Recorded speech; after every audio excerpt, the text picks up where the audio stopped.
You're listening to the Spill Sports Show Bracket Breakdown, getting you ready for March Madness on Selection Sunday.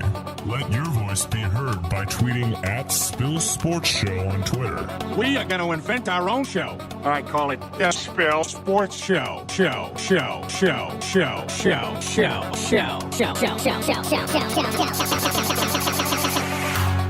the pass to Leitner. Puts it up. Yes! Chalmers for the tie. Got it in 2 seconds. Unbelievable. Here comes Jimmer. Long range. He's got his J back, folks, and the eye of the tiger. R.J. Hunter for three. Good! Ron Hunter has fallen off his stool. 3, 2, 1. Boom!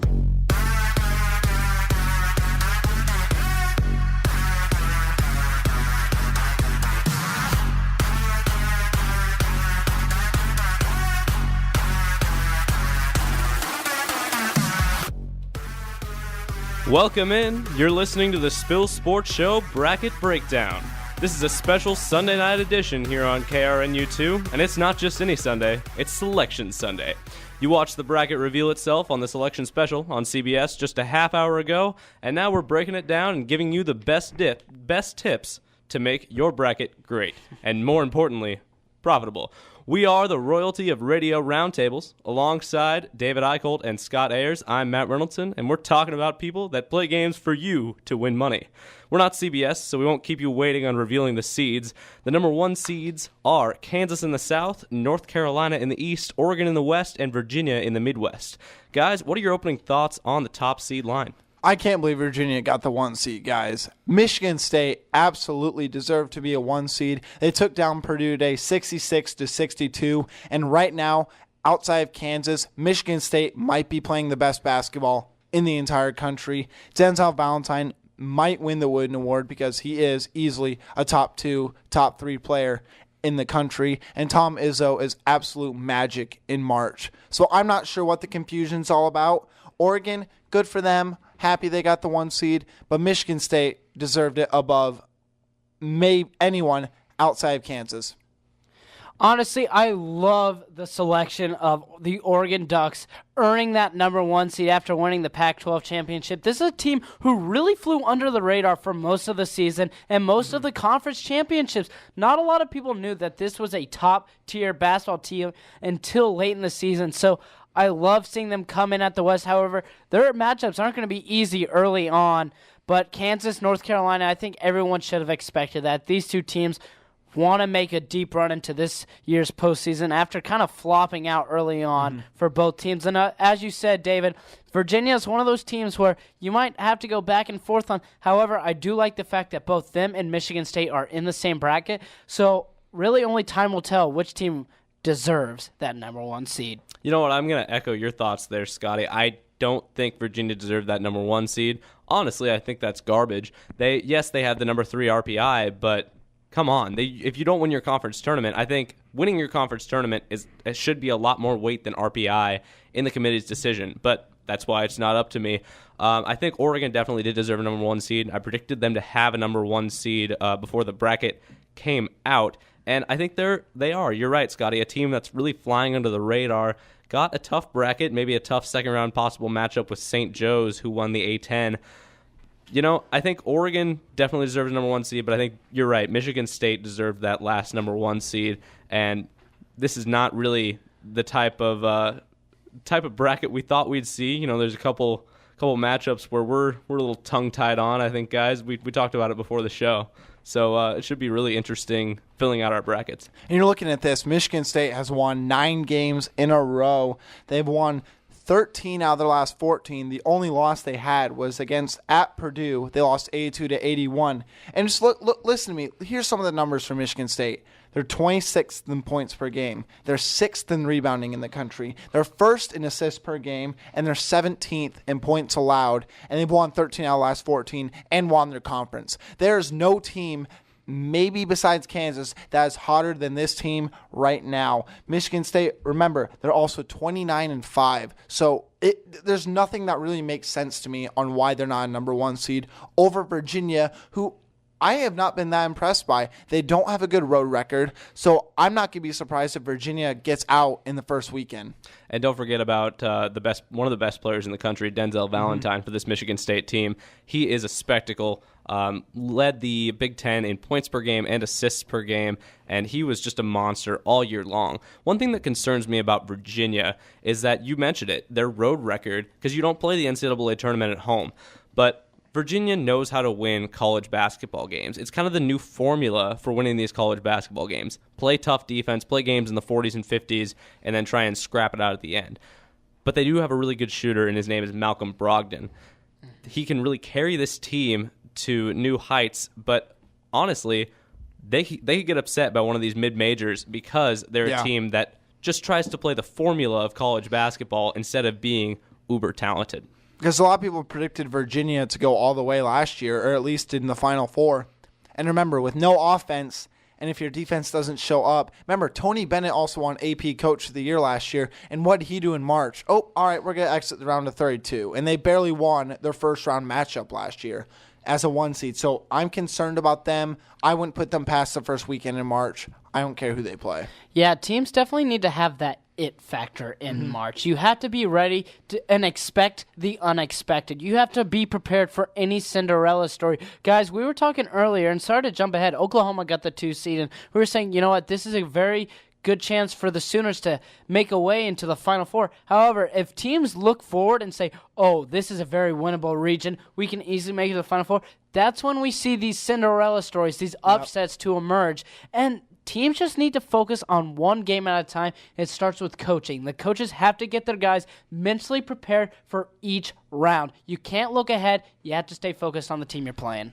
And there's 2 things that really carry you in March, remember. I think it's great coaching and great guard play. That's why Lon Kruger, I think, is a great coach, and you have the great guard, maybe the win player of the year, in Buddy Hield, running at a guard position for the Oklahoma Sooners. So that's why right now I'm projecting them to get in the Final Four. Granted, my prediction could change tomorrow because Dana Altman has this Oregon team ready to play, and he's going to make sure they're on top. Dana Altman, the former Creighton coach, but they do have to avoid what could be a bunch of Cinderella stories. And that's the best part of March, when you see these Cinderella stories. So, without further ado, let's break down this bracket, guys.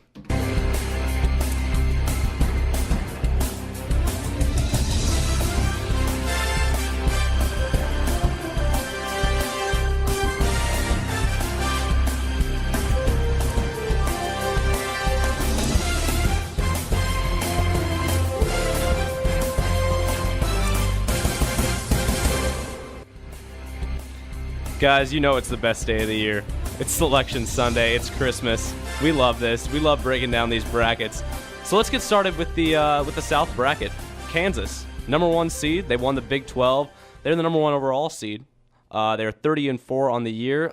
At one point, this team was 5-3 and in 4th place in the Big 12. It looked like maybe their 11-year streak of winning the Big 12 championship, or at least a share of the Big 12 title, was going to run out quick, but then they reel off so many straight wins. What did you say it was, David? 15 or 16 straight wins? Yeah, they're at 15 right now. 15 straight wins for KU, and they have looked dynamic.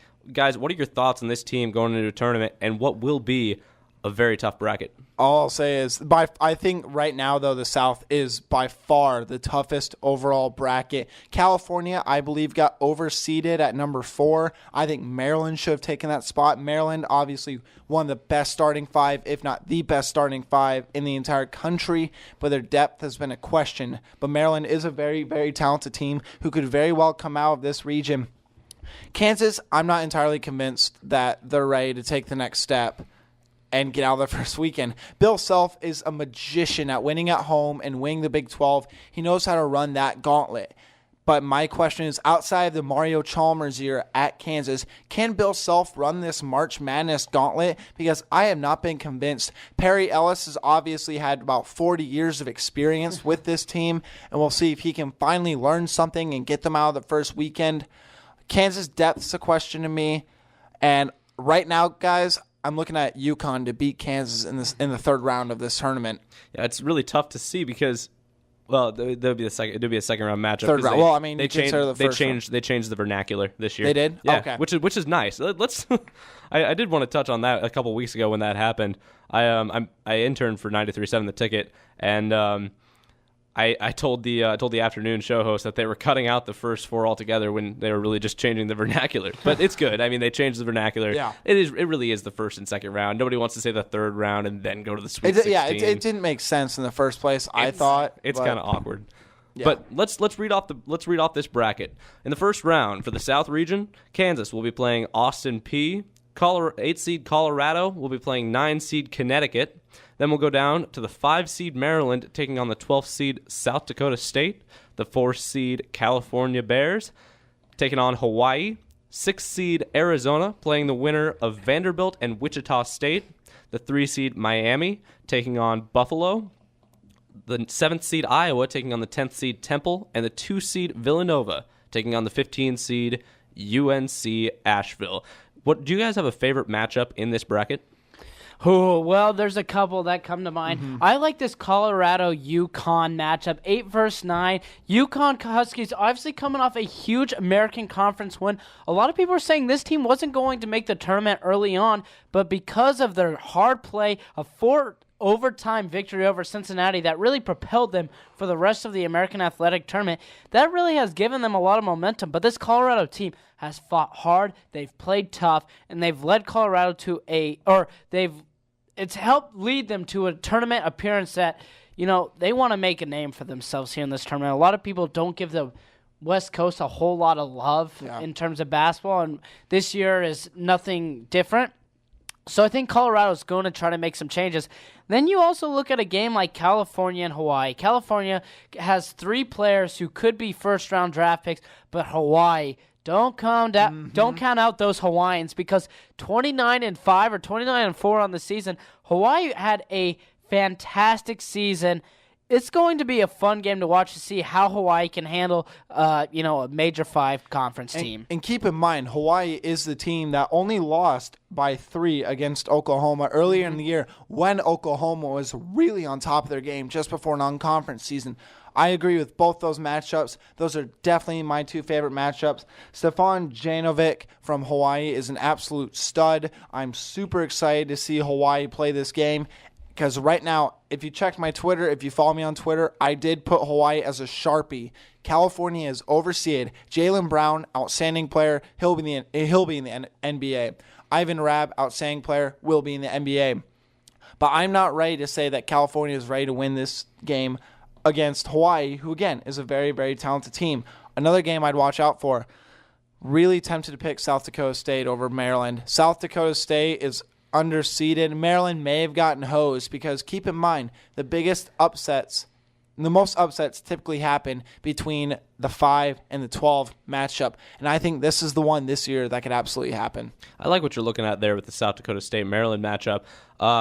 We saw Maryland the other night against Nebraska just shoot lights out, and that's what South Dakota State has done a lot of the season. They're an excellent three-point shooting team, but they tend to live and die by the 3. A team that doesn't live and die by the 3 is Hawaii. Hawaii just tends to dismantle teams with their defense. And what we learned this year through their Big West Conference schedule is that they can deal with athletes and they can deal with size. California has the athletes, but Hawaii just dismantled one of the best players in the Big West, UC Irvine's Mamadou Ndiaye, the 7'6" post player. And I think California will try, and California likes to get their bigs out on the edge and try and test this Hawaii team. So that should be a really interesting, really fast-paced matchup.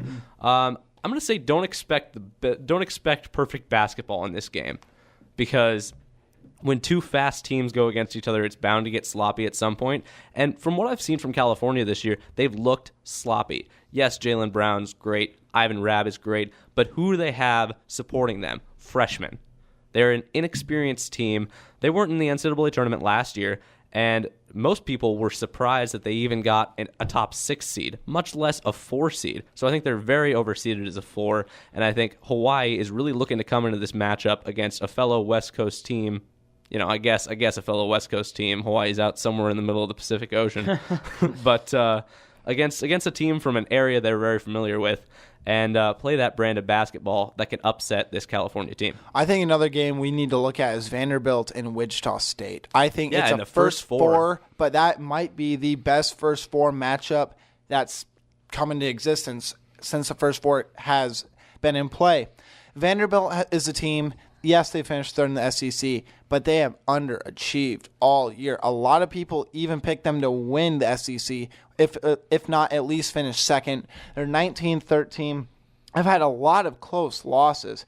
You look back, they lost by 7 against Kansas. They lost by 5 against Dayton. They lost by, the close losses. They lost by 1 against Mississippi State, which was a really, really bad loss. But Wade Baldwin IV is an absolute stud. Riley LeChance is another guy who might really come alive for this Vanderbilt team who has underachieved all year. So I'm really excited. I don't think Wichita State should have gotten in, personally. So I'm picking Vanderbilt in this matchup because I think they've underachieved all year, and I'm excited to see what they can do. And you know what? I think Wichita State is one of those teams, too, that a lot of people thought kind of underachieved. So this is a huge proving point for one of these two teams. Both these teams very deservingly need to be in this game and need to be playing in this game because both teams underperformed. So I think the Shockers are going to get it done behind seniors Ron Baker and Fred Van Vliet. But that being said, this is a great game to watch because it's two teams who are hungry for the postseason. It's two teams who know they barely got in, and they want to prove why they deserve to be in March Madness. I look at this game as really kind of a setup for what could be a great game between Arizona and the winner of this matchup. But I draw a lot of comparisons from this matchup to one that was in the first year of the first four, and that was VCU and USC that year. USC was coming off a great year, underseeded and dropped into the first four, and they played an inspired VCU team. The VCU team pulled an upset and went on to make the Final Four that year. VCU was an animal that year, and I think there's a chance that Wichita State could do the same thing, especially because they have that experience making these tournament runs. But looking ahead to that matchup between either of these teams in Arizona is maybe the best 6 seed we've seen in the last 10 years. Arizona is a very talented team led by veteran Gabe York at the guard position. And yes, they lost a lot last year, losing guys like Aaron Gordon. There were a bunch of athletes on that team. Stanley Johnson. There were a bunch of athletes on that team that could have really helped this team this year. But they did have a nice year in the Pac-12. We saw a lot less of the Pac-12 this year because of, in my opinion, a poor TV deal. Because you guys watched the Pac-12 tournament. It was hard to find those games. Half of them were on the Pac-12 network, and the other half were on FS1. There were no games from the Pac-12 tournament on Fox, which is the parent network of FS1, and that needs to change. I saw more Mountain West games in that tournament than I did the Pac-12 tournament, and so that needs to change. But I think the committee was right to recognize how good the Pac-12 has been. But Arizona is a dangerous team. Arizona will always be a dangerous team with Sean Miller at the helm. Guys, what's your big upset you're looking for in this bracket? I think the big upset, I've already touched on it. I really like Hawaii winning at least one game in this tournament, and they could be that double-digit seed that we see in the Sweet 16. I mean, they're 29-5 for a reason, but I'll make a bold prediction here. I think Arizona is easily good enough to make this Final Four. I think if the matchups are right for them, I mean, you got Caleb Tarczewski, who's a great rebounder, could give you a double-double. You got Ryan Andersen, who's good for 16 points a night. Kadeem Allen, they're great, a great rebounding team. They're a great scoring team. They play at a fast pace. But here's my biggest question mark for Arizona. Can Sean Miller finally break through and lead the teams that he has had a lot more hyped up about in past years to finally reach an Elite Eight or the Final Four? I'm not convinced that this is this team because I could easily see them laying down even in the first round. So it's just a big question mark for me. For me, really, it comes down to the 1 and 2 seeds, Kansas and Villanova. These two teams obviously very talented. However, I can see the Temple Owls taking out Villanova. Temple's offense, like we've said, David, not very good. However, it's that in-state rivalry, the brewing of anger and hatred for Temple that has towards Villanova, something we saw with Wichita State against Kansas last year. Kansas never wanted to play Wichita State. Wichita State took that personally. Temple's in the exact same boat. They take it personally. They will want blood if they're able to get past Iowa. And something tells me if it's a Temple-Villanova game, I wouldn't be surprised if Temple upsets Villanova. And on the other end, Kansas versus UConn. I think the Huskies are going to be able to get past Colorado. I think it's going to be a phenomenal game between the Buffalo and the Huskies. But if UConn starts getting on a tear, something tells me they have a chance of making a run in March. Something we've seen them do the last few years, especially when they won the tournament just a few years ago. So Kansas and Villanova have to be on their heels, or have to be on their toes, because Temple and UConn are going to want blood. Guys, yeah, I like that. I like that you mentioned that Iowa-Temple matchup because I think it's a very interesting guard matchup especially. I think Quentin DeCosi has played very well for Temple. They were the 1 seed coming into the American tournament, and I think, honestly, they were underseeded as a 10, but I could really see this matchup going either way. One thing that concerns me about Iowa is their performance down the stretch, coming off a tough loss to Illinois in the Big Ten tournament, and Temple didn't finish well either, losing in I believe it was the quarterfinals of the American Conference tournament. So that matchup could really go either way. And honestly, I could see either of those teams taking out Villanova because Jay Wright's teams have not been good in March. Let's talk about a matchup we haven't really touched on yet. The only matchup we haven't touched on yet, Miami and Buffalo. What are you guys looking for that matchup? I like Miami. I think this is one of those games that's not going to be that close. Buffalo's been kind of an iffy team for me all year, and the only game I feel like Miami hasn't really shown up for was, I believe it was like a 30-some point blowout against North Carolina, but that was when North Carolina was out for blood, and I think North Carolina is the most talented team in the country. So I'm not going to try to hold that against Miami. I expect Miami to easily move on, and I expect them to lose to Arizona in the very next game. I think this is going to be a more compelling matchup than we'll make it out to be. I still think the Hurricanes have just too much to offer for this Buffalo Bulls team to handle them. But I'm just interested to see, just because if Miami thinks, oh, hey, like I said before, it's the it factor. And if Miami's looking forward to the Sweet 16, that's when we'll see an upset by a Buffalo Bulls team who, like you said, David, really isn't the most impressive team by any means. But in March, anything can happen. And that's one of those things where you just don't want to predict blowouts unless it's a 1 versus 16 matchup. It's tough. And even 1 versus 16 blowouts, you really can't predict blowouts anymore. Because, again, Virginia got taken down the wire. And over the last couple of years, a lot of number 1 seeds have really had to pull away in the last 10 minutes of these games. Yeah, I think you guys hit the nail on the head. It is March. And it is very hard to predict these upsets. Anything can happen. You just embrace the fun and let all these games play out the way they are.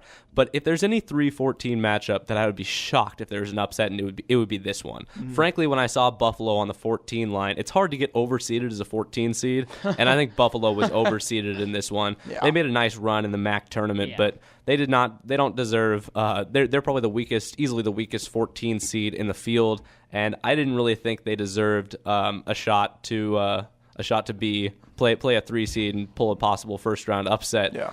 They went 20-14 on the season, and they wouldn't be here without that run.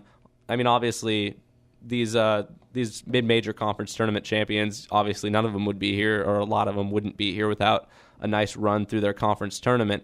But Buffalo was a big surprise coming out of the MAC, and on the 14 line, I don't think they're much of a threat to Miami right there. All right, guys, let's make our picks for this bracket. Let's start at the top. Kansas versus Austin Peay. Kansas. Not close. Yeah, I'll keep it short. Kansas. Let's not sleep on Austin Peay here. I don't think they're going to pull the upset, but 16 seeds keep getting stronger and stronger every year. And I watched Austin Peay play in their conference tournament, and they played really, really well. This is a dangerous team. I think Kansas may have gotten the toughest 1-16 matchup, which I don't think is very fair. I think they should have been matched up against a team like Holy Cross or Southern, or a weaker team that they could have prepared for a little bit better. Don't sleep on Holy Cross either, though. I don't think Holy Cross is as bad as people are saying. No, I mean, they still have a losing record, and so I don't know. I like that Kansas gets a couple extra days to prepare for this team, but they have not always done great in those first-round 1 versus 16 matchups, but this is their 8th straight year with a top 2 seed. So Kansas is just a dominant program there. Let's go down to the next game, Colorado versus Connecticut. I like Connecticut. Kevin Ollie's done a heck of a job there. I think I respect what Colorado's done this year, but I got Connecticut. I went back and forth on this a lot. I think UConn has that short turnaround after the long American Conference. They do win that. Thad Matta's done a great job at Colorado, but I still think the UConn Huskies are going to win this game. I think they've got a lot of talent. They've got a lot of things clicking their way. I like the Huskies over the Buffs. Our next match, I think before we go to our next matchup, I just wanted to kind of put my 2 cents in on Colorado and UConn. It's technical. It's like who looks better on paper versus who's hotter. And I think Connecticut's hotter right now, but Colorado is a great rebounding team. And It's really hard to beat a team in the tournament that rebounds so well. With that being said, I'm going to go with UConn. It's hard to bet against Kevin Ollie when his team's hot. Maryland versus South Dakota State, our next matchup. This is a really tough one for me. I could easily see this going South Dakota State's way, but I'm going to do something I haven't done all year, and it's a player I've criticized all year. I'm going to trust Melo Trimble in March to get it done. I think he's really mad he didn't get first team All Big Ten, and he shouldn't have. I don't think he should have. So I'm going to go with Maryland. I think they win. I'll give them 8 points over South Dakota State. Scotty? Yeah, Maryland, I get it. They were hot against Nebraska. 9 of 10 in the first half from beyond the arc. They look great. But they let Nebraska come back into that game. The Huskers were down 6 points before a controversial call kind of put it away. Obviously, Maryland, blah, blah, blah. Maryland won the game, but then they lose to Michigan State their next game. If Maryland needs to learn how to put games away, because if they can't do that, South Dakota State's going to come back and bite them in the butt. I agree. But I think Melo Trimble and company are just going to be a little too much for South Dakota State. I think it's going to go down to the wire, but I think Maryland's just going to be a little too much. I got the free throws. That's why it's 8 points. I think it's within 4 points in the last minute of the game. Yeah. Maryland will live and die by defense in this tournament, bottom line. And whether they can get out and play perimeter defense on South Dakota State and whether South Dakota State has a great shooting day will determine the outcome of this game. If South Dakota State comes out and shoots lights out like they have a lot of times this season, I think South Dakota State could win this game, but I'm thinking Maryland takes this one. How about Cal versus Hawaii? I know this might be an upset special here. I'm going with Hawaii. I think California was overseeded at a 4. I would have put them at a 6, maybe a 7 seed. I trust Hawaii, very talented group, very underrated all year because nobody knows who they are, so I don't think California is going to respect them, especially with them being as young as they are. I got Hawaii by 5. Look, I want to pick Hawaii more than anything in the world. I love what they were able to do this season, 27-5 in the Big West. They absolutely played fantastic defense. But with that being said, Tyrone Wallace, Jaylen Brown, Jordan Matthews, the leading scorers for the Cal Bears, they're going to get it done against Hawaii. It's going to be a good game once again, but I think Cal knows that they're playing against a very tough team. They're going to have to give it their all, so I got Cal in this one. Here's what I got to say about California. They played one NCAA tournament team in the non-conference. That was Virginia, but they didn't play any of these, really, any name mid-majors in the non-conference, and I think that'll hurt California going into this game. They have 10 losses on the year, and I think they are extremely overseeded as a 4 seed, especially when a team like Indiana did not get a 4 seed. Especially with Indiana winning the regular Big Ten season tournament. I think California's too young. Too young, too inexperienced, not enough years in the NCAA tournament. They didn't go last year. I think they get shocked by 13th seeded Hawaii in this game. Hawaii's too athletic, had too good of a year. Let's go down to the lower half. Arizona versus Vanderbilt or Wichita State. First of all, let's get your pick for Vanderbilt, Wichita State. I'm going to go with Vanderbilt. I think they have something to prove. They're from the SEC. I think Wichita State shouldn't be in this tournament, but again, it's hard for me to be the devil's advocate. Wichita State, led by Fred Van Fleet and Ron Baker, wouldn't surprise me. Great guard play, great coaching. They could easily win this game. Who wins Arizona versus Arizona? Vanderbilt? I think Arizona minimum makes Sweet 16 this year because they're underseeded, and now they feel like they have something to prove instead of thinking it's a cakewalk all the way through. So I think Sean Miller's team finally breaks through. All right, first of all, Shockers versus Vanderbilt. We all know my pick. I'm going with the Shockers. They have a lot to prove. They had a lot lot of things not go right early on or later on in the season, I should say. But they're going to get it done not only against Vanderbilt, but they're going to shock Arizona. Wow. Fred VanVleet, Ron Baker, they know what they need to do. They know what they have to do in order to win this game. It's going to be fun to watch, though, regardless of who actually wins the game. I just think Wichita State, they have the experience. They have the seniors who have been there before. I like the Shockers. I like the Shockers in that game too, and I like Arizona to beat them. I don't think this is the year for the Shockers in the mid majors. Scotty, is that your pick as well? I'm going Shockers over Arizona. Oh wow, yeah. Upset special 11-6. All right, I know we all think Miami for the next game, just too strong. Iowa versus Temple. Now, I don't want to seem like a homer when I say this. I'm picking Iowa simply because Davidson. A lot of people picked Davidson to beat Iowa last year, because Davidson was a great three-point shooting team. I know I did. And and then Iowa came out and won 83-52, played lockdown defense, let the star players do their thing, and it was the largest 7-10 game in NCAA history.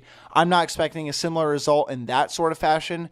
I think Jared Utoff, Pierre Jacques, and the seniors lead this team. I have Iowa by 12 points in this game. I like the Temple Owls in this game. I think Iowa has just... I don't know what's happened to them because midway through the season, they were projected as a high 2 seed or even a low number 1 seed. And they've really just died off. And unfortunately, I think that trend is going to continue, especially after a loss to Illinois, a team who was absolutely blown out by Purdue. I like the Temple Owls over Iowa. I'm going with the same type of logic that you are here. I think Iowa's by far the better team in this matchup, but I also think Temple was underseeded, and so that's not knocking Temple. Iowa, when you have negative momentum going into March, it doesn't fare well for your team. A team that has lost in the first round of their conference tournament has never gone on to make the Final Four. That's a stat according to the Elias Sports Bureau, and I think this is going to be really tough for Iowa to turn it around after a tough loss to Illinois. And I think Temple's guard play and Temple's guard defense can really propel them to a win here. But I could honestly see this going either way. It's such a coin flip for me. And I know we all think Villanova over UNC Asheville. Yep. Let's start with the round of 32 then. Kansas versus whoever team you have there. I got UConn upsetting Kansas in the second round 32. Scotty? You know what? I had the exact same pick. I think UConn has been absolutely on fire lately. It's hard to pick against Kevin Ollie. Actually, you know what? No, I'm not picking UConn. I'm picking Kansas. I think this is the year Kansas finally gets out of the round of 32 and out of that first weekend. I think UConn's going to be exhausted, and I think the Kansas Jayhawks, led by their 50-year-old power forward, they're going to get it done. Yeah, I'm thinking Kansas as well. I think Kansas is by far the best team in the country. I will be shocked if they don't make the Final Four, even though this is a very tough bracket. I think this bracket might take a lot out of them, and I could see them losing maybe in the national semifinals, but goodness, they have played great basketball down the stretch of the season, and this is such a deep team. So if the starters aren't playing well, you put the backups in. It's like last year's Kentucky team where you had almost 2 starting fives in there. And the veteran experience, I believe, will lead this team. Let's go down to Maryland or South Dakota State versus Cal or Hawaii. I got Maryland. I think Maryland's too talented of a team to at least not make the Sweet 16. Melo Trimble, Diamond Stone, Robert Carter's finally coming back alive. Jake Layman has his confidence back. The team's got minimum 5 pros, not NBA level pros, maybe 3 NBA level pros, 2 European pros. I got to go with Maryland. Yeah, everything changed, just said. I'm going with Maryland as well. Yeah, I got to pick Maryland over Hawaii. I think Kansas. We're looking forward to Kansas versus Maryland as that Sweet 16 matchup there. How about going down to Arizona and Miami, or Wichita State and Miami? Told you guys, I think this is the year Arizona finally breaks free that first weekend. I like the team because they are so underseeded. This is so different from years past. They finally feel like they have something to prove. They finally have that chip on their shoulder, which I think Sean Miller's teams have been lacking over the years. I got them winning. Nice couple runs to the Elite Eight, often falling short for this Arizona team. Scotty, do you see a similar result? I see the Shockers of Wichita State taking out Miami. Shockers, they're making a Sweet 16 run, boys, and just keep that on the record, all right? You're like our buddy Pierce Scorlett with that. How about Iowa or Temple versus Villanova? I'm telling you guys, I know, but with 4 seniors and a team that did get to the round of 32 last year and felt like they should have beaten Gonzaga but did not show up that game, I may go, and I think Villanova is the weakest 2 seed in this entire tournament. I may go with Iowa over Villanova by 4 points. I think this is the year the team finally makes the Sweet 16, and then they don't make it back for another 2 years because the team's so young. How about you, Scott, with the matchup of Philadelphia's? Exactly. It's that matchup of Philadelphia's, and that is why the Temple Owls are taking out Villanova simply because of that in-state rival, that in-city rival. It doesn't matter how Villanova matches up. When we saw Wichita State play against Kansas last year, Kansas was predicted to win that game by miles. They were bigger, they were more experienced, they were a better team, and Wichita State pulled it off. I see a similar situation here. I like Temple Owls. Yeah, they struggled in the American Conference tournament, but I like the Owls over Villanova. I can't pick that. I said Temple by basically a coin flip, but I think Villanova is a horrible matchup for Iowa. I know Jay Wright's teams have had his struggles in the getting out of the first weekend, but I can't see it this year. I think they drew a nice not to say that Iowa and Temple aren't strong teams and could possibly upset some other 2 seeds in this tournament, but they're not upsetting Villanova because Villanova matches up too well with both Iowa and Temple. And I think Villanova, if they do end up playing Temple, would be psyched for a Philadelphia matchup. I think this is the year Villanova finally makes it out of the first weekend, and I have them in the Sweet 16. Guys, who's coming out of your Sweet 16 in the top half of the bracket? I got Maryland over UConn. Again, I've been critical of Maryland all year. I think this is the year, though. This is the year that they have to show up. They have too much talent. If they can stay out of foul trouble, I think they can be, assuming UConn can knock off Kansas, I got Maryland winning this game. Scotty? You know what? I'm going to continue with the trendy pick of the Kansas Jayhawks. They're going to keep it alive. You know what? I really do believe that they're finally going to get things going their way. And, I see them not only going to the Elite Eight, but also to the Final Four. I think Kansas-Maryland is a very tricky matchup for me, but I also don't trust Maryland at all. And I've put all of my trust in Kansas this year. They are like I said, they're such a veteran team. I see Kansas advancing to the Elite Eight. What about the bottom half of the South region? I got Arizona. I'm already picking this. I think Arizona goes to the Final Four. I believe in this team because they're that underseeded, and I think enough upsets are going to happen that the pathway is going to be perfect, and I would trust Arizona to beat Maryland in the Elite Eight. Well, boys, considering it's Temple versus Wichita State in my bottom half, I'm going to see the Shockers going to the Elite Eight, led by Ron Baker and company. He's going to have a fantastic tournament run. I think they're going to fall short to the Kansas Jayhawks, but yeah, I've got the Shockers over the Temple Owls. I hate to go chalk here because you guys know me so well, and you know I hate going chalk in any bracket, but it's got to be Kansas versus Villanova in the Elite Eight. I think Villanova comes out of the bottom half of that bracket. I don't trust Arizona this year, and that's the only reason why. I think Villanova handles Arizona. They don't have the athletes like Aaron Gordon and Stanley Johnson this year. And yes, Gabe York's a fantastic player. Yes, they have those weapons and those tools, but I don't think they have what it takes to beat Villanova. You have to match up against Villanova to beat them. And yes, they haven't been fantastic on the road this year. And the South bracket would be played, that Sweet 16 and Elite 8 matchups would be played in Louisville. But I really, really can't see Villanova not getting out of that bottom half of the bracket. But prove me right, Jay Wright. Prove me right.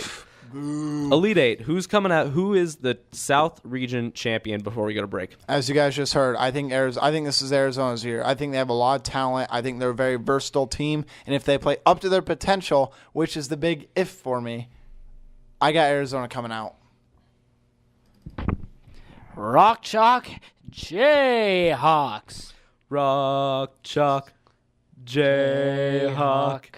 KU. You like that? You like that? No, I don't. So, David, you have Arizona coming out of the South region. Scotty and I have KU. We will break down the West region after this break. You're listening to the Spill Sports Show Bracket Breakdown on KRNU2.